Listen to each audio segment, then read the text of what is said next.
La République du Burundi a organisé en date du 5-6 décembre 2024 une table ronde des partenaires au développement et investisseurs privés. Lors de cette table ronde étaient aussi organisés des panels de discussion. L'un de ces panels concerne le système de santé accessible et moderne où était invité Dr Abay Jean-Pascal, représentant de Tanganyika Hospital pour partager ensemble leur expérience. Suivez-le. Je vous remercie. Je suis tout heureux de pouvoir parler devant une assemblée pareille pour parler de Tanganyika Hospital ce jour. Comme vous l'avez dit, Tanganyika Hospital a commencé à ouvrir ses portes en 2021 et ça fait exactement 3 ans. Et en 3 ans d'activité, on est très très satisfait de l'accomplissement. Parce qu'aujourd'hui, nous sommes devenus un hôpital de référence. Aujourd'hui, nous avons multiplié par 3 notre capacité d'accueil. On a commencé par 50 lits et on en est à 150 lits aujourd'hui. On a commencé avec 80 employés et aujourd'hui, on en est à presque 400. Et la pression est toujours là, la demande est là et ça ne finit pas de croître. Et donc, quelle a été la motivation profonde d'investir dans le domaine de la santé? C'est d'abord mon ambition et mon envie personnelle de dire, tiens, j'ai envie de réaliser un projet de santé dans mon pays natal, c'est-à-dire développer le Burundi, mettre en place des soins de santé modernes. L'autre chose qui m'avait touché aussi davantage, c'est que je voyais de plus en plus de malades aller se faire soigner à l'étranger. Et jusqu'aujourd'hui, avec tout ce qu'on a déjà mis en place, notamment en chirurgie mini-invasive, en arthroplastie, en chirurgie de la colonne, en neurochirurgie, aujourd'hui, je peux vous assurer qu'on a déjà je ne vais pas dire divisé par 2 ou par combien, mais on a déjà réduit sensiblement le nombre de patients qui doivent aller se faire soigner à l'étranger. Parce que pour moi, quand un patient part à l'étranger se faire soigner, on le coupe de son lien familial. Et un patient psychologiquement fragile guérit très difficilement. Et par ailleurs, aller à l'étranger, il faut des dépenses énormes.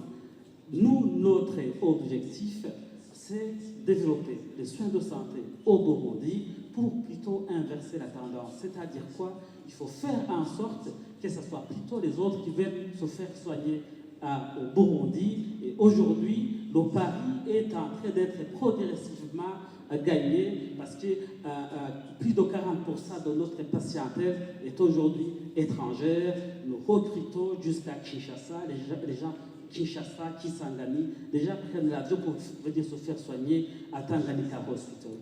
On y est arrivé comment? Je vais vous donner quelques secrets, sinon si je donne tout, je n'ai plus rien à faire. Mais bon, voilà, notre premier secret, c'est un travail de tous les jours. Il ne faut pas relâcher, il faut travailler tout le temps. Deuxième secret, c'est travailler avec le gouvernement. Nous, si on y est arrivé aujourd'hui, c'est parce qu'on a eu notre travail, mais surtout on a eu les facilités de l'État, mais aussi on a eu les facilités de nos partenaires nationaux, locaux et internationaux. Aujourd'hui, on a un stade où on a signé des accords, notamment avec quelques universités. Il y a notamment l'Université catholique de Louvain, qui maintenant envoie des formateurs et des étudiants se faire former à Tanganyika Hospital. Tous les trimestres, il y a des étudiants qui viennent et qui restent 3 mois.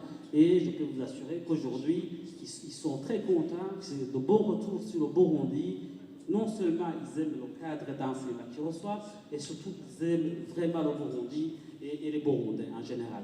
Et donc, le premier message que je pourrais donner aux investisseurs qui vont nous rejoindre bientôt pour investir avec nous au Burundi, c'est que le gouvernement est là, il vous aide, comme il nous a aidés, et de deux, la jeunesse burundaise est là, et surtout, elle est résiliente.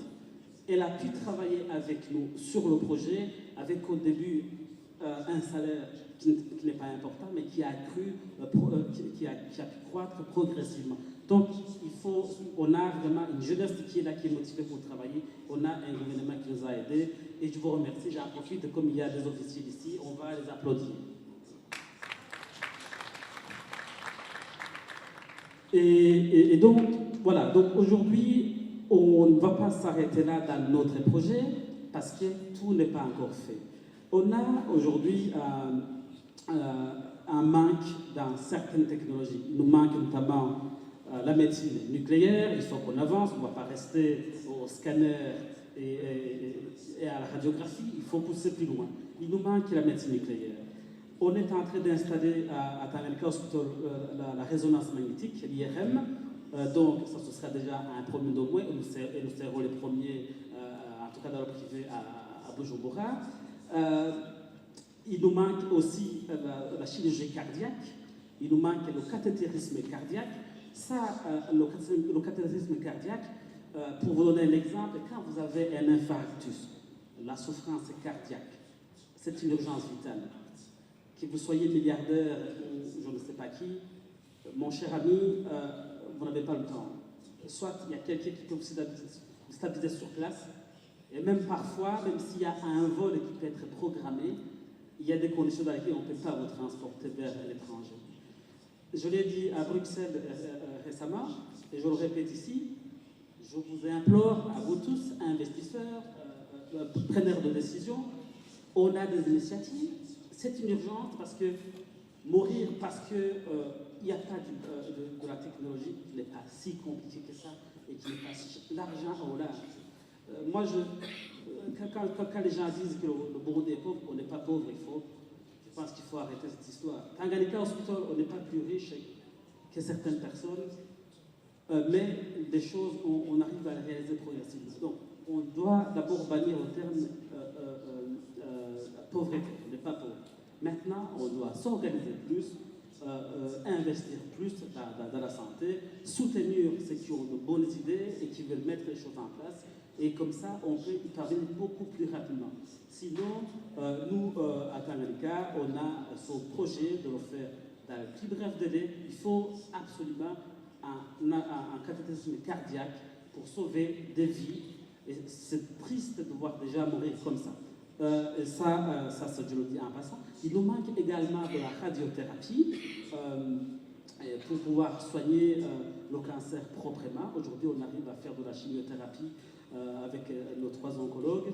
On arrive à avoir des produits de chimiothérapie, mais il nous manque encore la radiothérapie et les gens doivent encore aller à l'étranger. Et ça fait encore mal parce que c'est comme si on n'était pas assez compétent pour le faire, mais il manque encore cette installation pour compléter ce traitement et en fait être fier d'avoir guéri un patient totalement. Donc il y a tout un tas de choses qu'il faut faire et on est en train de le faire. Maintenant, on a quelques défis. Le défi le plus important, son Excellence l'a déjà signalé, c'est que le personnel qualifié, ça reste un défi très important. À l'heure d'aujourd'hui, on a essayé de canaliser le maximum, on continue à le canaliser. Et heureusement que l'État est en train d'envoyer beaucoup d'étudiants faire des études à l'étranger dans de bonnes universités. Ce que l'on n'a pas aujourd'hui, on essaie de les recruter de l'étranger, il coûte cher, mais ça nous permet tout au moins d'avoir accès aux soins, en peu cher, et aussi il forme en même temps notre personnel déjà disponible. L'autre défi qui a déjà aussi été soulevé, c'est le pouvoir d'achat pour des Burundais qui ne permet pas de se payer des soins du privé. Mais bon, heureusement qu'il y a cette politique de couverture universelle qui va bientôt arriver, mais aussi il faut compter sur les partenaires nationaux et internationaux aussi pour pouvoir déjà payer les soins pour les gens qui sont en nécessité. À l'hôpital, par exemple, on a beaucoup de patients qui sont presque, je ne vais pas dire en prison, mais qui n'arrivent pas à payer les soins. Donc on les regarde, après 2-3 mois, on finit par les libérer, mais ce n'est pas comme ça que l'hôpital privé peut avancer aussi. Mais bon, maintenant, cette table ronde, elle va servir aussi à ça, parce qu'avec les nouveaux investisseurs, la créativité de l'emploi va augmenter et tout cela va permettre au pouvoir d'achat des Burundais d'augmenter. Radio, télévision.